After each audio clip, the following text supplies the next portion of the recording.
Tidak. Ini soalnya soal keadilan. I'dilu. Allah Ta'ala sebut supaya kita berlaku adil. Bukan saja kepada bukan orang Islam. Kepada binatang pun kita tak boleh suka-suka pergi sepak. Tak boleh tu Haji, tak gitu. Betul. Dia tak bererti dalam banyak keadaan apabila kita rasa minoriti perlu dibela. Dan tak bererti dalam banyak keadaan kita rasa orang yang kita anggap tak berdaya perlu dibela. Dia bukan soal itu, dia soal kebenaran itu duduk di mana. Berarti betul. kalau majoriti itu tidak benar, undang-undang. Pasal dalam negara kita ni dia bukan minoriti majoriti. Yes. Pemilikan tanah. Ya, betul. Dan saya jelaskan juga kepada tuan-tuan. Tak ada sejarah pun orang Islam pergi bina surau atau masjid di kawasan yang dia tahu bukan orang Islam. Jadi ini kelas yang tuan-tuan, saya tahu kadang-kadang perjuangan tu mengatakan membela kuil tersebut adalah membela minoriti.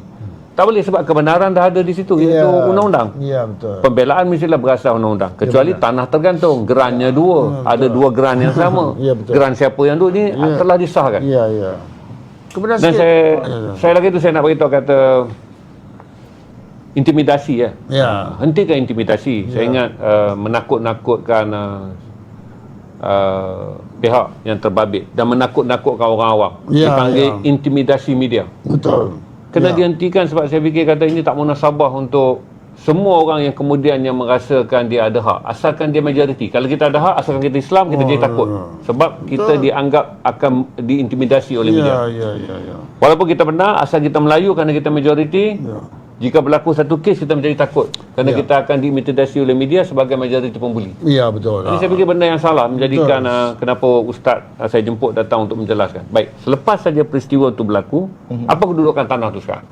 Sikit tambah sikit tu lagi Boleh. Soal orang dan media sudah perhati, ini bukan soal agama, soal bangsa, dan ini macam tu Haji Zainal sebut. Ini soal hak. Hitam putih nama yang sebut akta. Jadi orang yang nak buat komen tu, come on lah. Tapi saya maafkan lah, di akhirat nanti tak payah jumpa-jumpa lah kan. Dia pun susah, saya pun susah kan. Susah lah. Baik.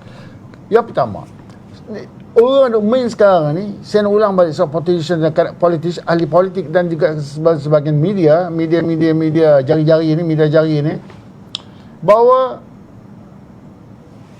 isu ni dikaitkan dengan agama. Tolong berhentikan benda ini. Ini soal hak macam tu Haji Zainal sebut. Ini hak.